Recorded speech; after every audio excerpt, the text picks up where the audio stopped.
Praise the lord. ప్రియమైన సహోదరి సహోదరుడా, ఈరోజు దేవుని వాక్యము రోమీయులకు రాసిన పత్రిక 10వ అధ్యాయము 13వ వచనం. ఎందుకనగా ప్రభువు నామమును బట్టి ప్రార్థన చేయవాడెవడో వాడు రక్షింపబడును. ప్రియ సహోదరి సహోదరుడా, యేసుక్రీస్తు ప్రభువారి యొక్క నామంలో నువ్వు ప్రార్థన చేస్తే నీకు రక్షణ దొరుకుతుంది. చూడండి, ఏ గృహములో అయితే ప్రతిదినము కుటుంబ ప్రార్థన కలిగి ఉంటారో ఆ కుటుంబంలో సంతోషము, సమాధానము, ఆరోగ్యము, ఆశీర్వాదం ఉంటుంది.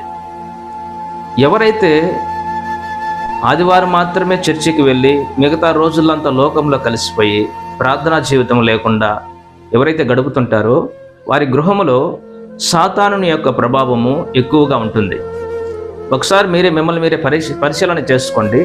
ప్రార్థన జీవితం కలిగిన రోజుల్లో ఉండే ఆ సంతోషము, ఆ సమాధానము, రక్షణ ప్రార్థన విడిచిపెట్టిన తర్వాత మీ గృహములో అది ఉండదు. ఎందుకంటే ఎప్పుడైతే అక్కడ ప్రార్థన జరగదో ఆ గృహములో అక్కడ సాతానుని యొక్క ప్రభావము ఎక్కువగా ఉంటుంది.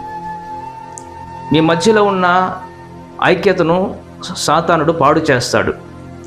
మీ పిల్లలకు మీకు మధ్యలో ఉన్న మంచి బంధమును పాడు చేస్తాడు. అర్థమవుతుందా? భార్యాభర్తల మధ్య ప్రేమ అనురాగాలు లేకుండా చేస్తాడు సాతానుడు.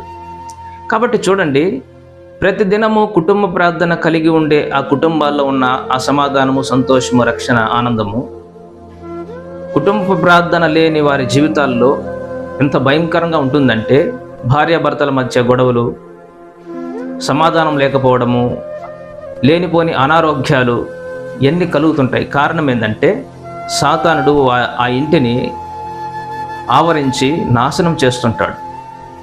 అందుకే దేవుని వాక్యంలో ఈ రీతిగా రాయబడింది, మెలకువగా ఉండి ప్రార్థన చేయండి. నిత్యము మనం మెలకువగా ఉండి ప్రార్థన చేయాలి. ఎందుకంటే అపవాది గర్జించు సింహం వలె ఎవరిని మింగుదా అని ఎదుగుతూ తిరుగుచున్నాడు వాడు. కాబట్టి నా ప్రియ సహోదరి సహోదరుడా, ప్రతిదినము ప్రార్థన కలిగి ఉండండి. మీకు కలిగి ఉన్న సమస్యల నుండి, శోధన నుండి విడిపింపబడతారు. ఈ వీడియో ఒకసారి చూడండి. ఈ వీడియోలో ఒక పాస్టర్ గారు ఒక లాడ్జీలోకి, అది ఒక గదిలో ఒక రూమ్ తీసుకొని ఆ రూమ్లోకి వెళ్ళి ప్రార్థన చేస్తున్నాడు. ప్రార్థన చేస్తుంటే ఆ రూములో ఉన్న, ఆ గదిలో ఉన్న ఆ చీకటి శక్తుల యొక్క ప్రభావం చూడండి. ప్రార్థిస్తుండగా ఆ చీకటి శక్తులు భయపడి పారిపోతున్నాయి. ప్రతిదినము మీ గృహంలో కూడా ఇదే విధంగా ఉంటుంది. నువ్వు ప్రార్థించిన వెంటనే సాతాను యొక్క ప్రభావము నీ గృహం నుండి వెళ్ళిపోతుంది.